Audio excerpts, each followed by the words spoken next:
2020 continues to get strange.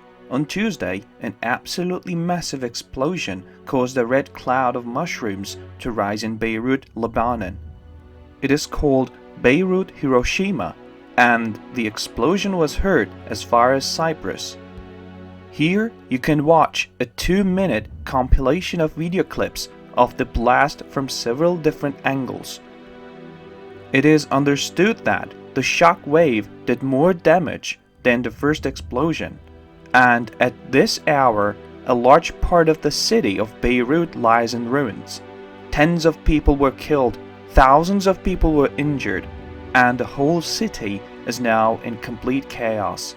2 enormous explosions devastated Beirut's port on Tuesday, leaving at least 73 people dead and thousands injured, shaking distant buildings and spreading panic and chaos across the Lebanese capital.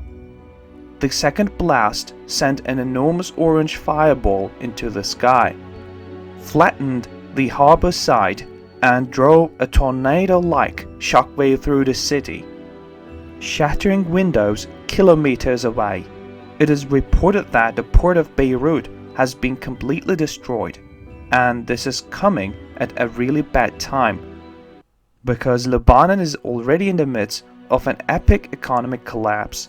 In recent months, we have gotten used to learning about mystery explosions all over the Middle East, and many believe that these mystery explosions are on the brink of a fully developed war. However, this event was different. A large part of the capital of Lebanon has been flattened, and many eyewitnesses compare the explosion with a nuclear explosion. Here's an example.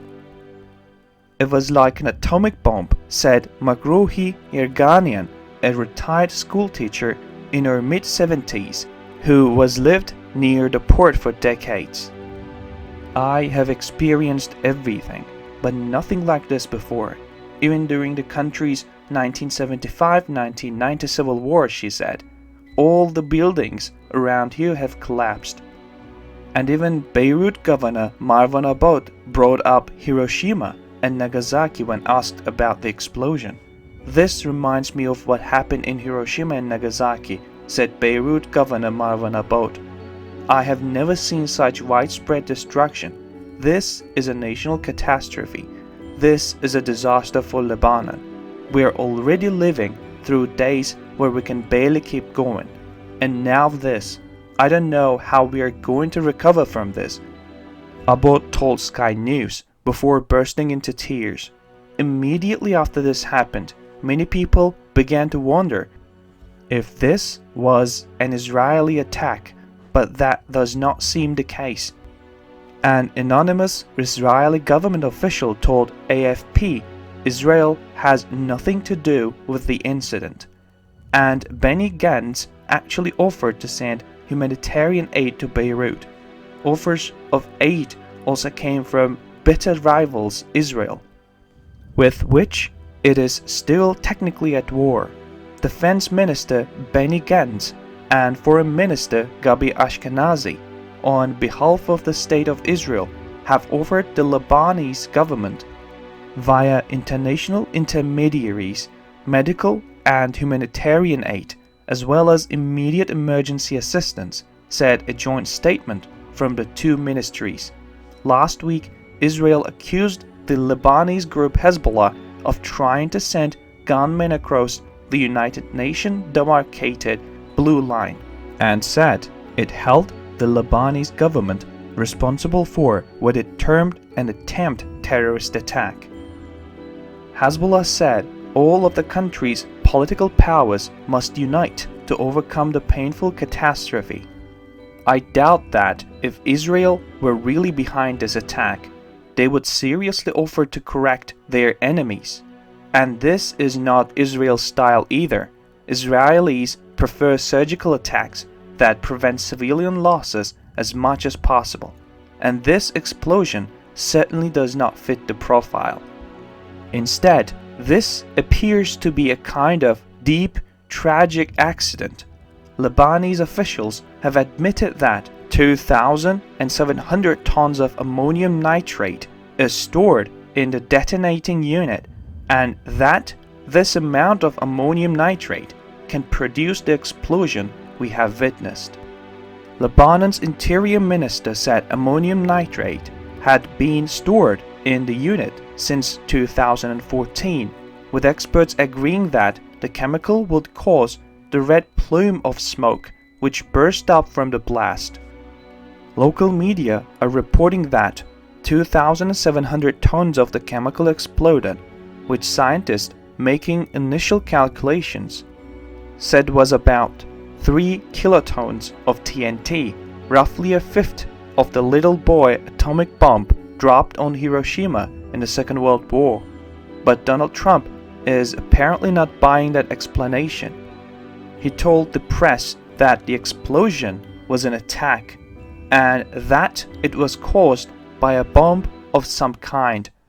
At least 60 people were killed and thousands were wounded in an explosion that caused widespread damage in the Lebanese capital. Trump said he had been briefed by our great generals and that they seemed to feel that the explosion was not an accident.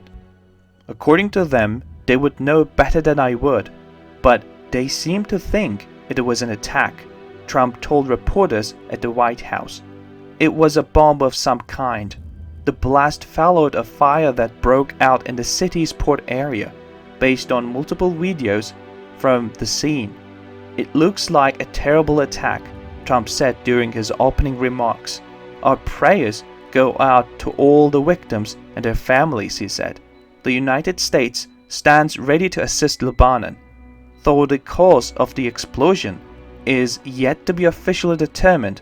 Abbas Ibrahim, chief of Lebanese General Security, said it might have been caused by highly explosive material that was stored at the port after it was confiscated from a ship.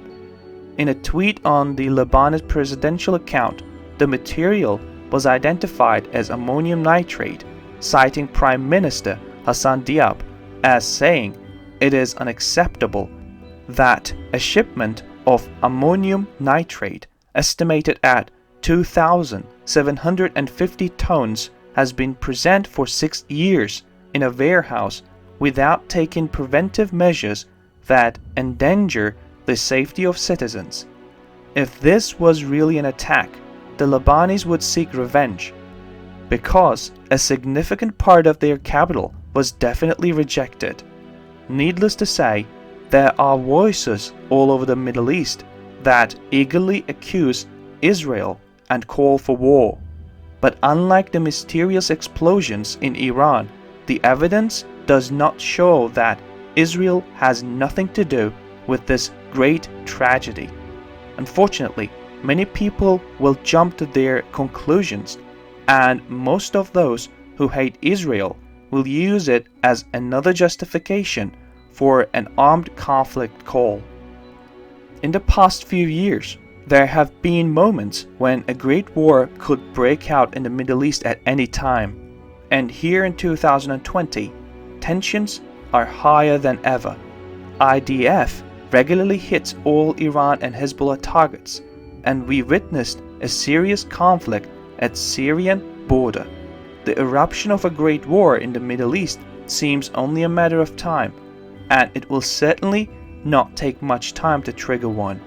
Can this explosion push the area aside? Let's not hope, but this explosion will certainly not help matters.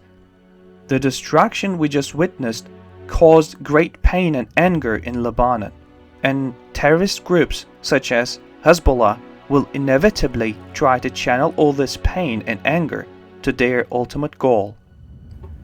Dear Daily News Report viewers, you can find other videos by clicking on the top right button. We recommend watching, subscribing, and sharing. Thanks in advance. Most of the idea, comment, information, and criticism containing in these videos have been created by Daily News Report. Before making any important investment decision, use the information contained in these videos as a starting point for conducting your own research. If you make any investment or legal decision, it is advised to consult an expert before making this decision.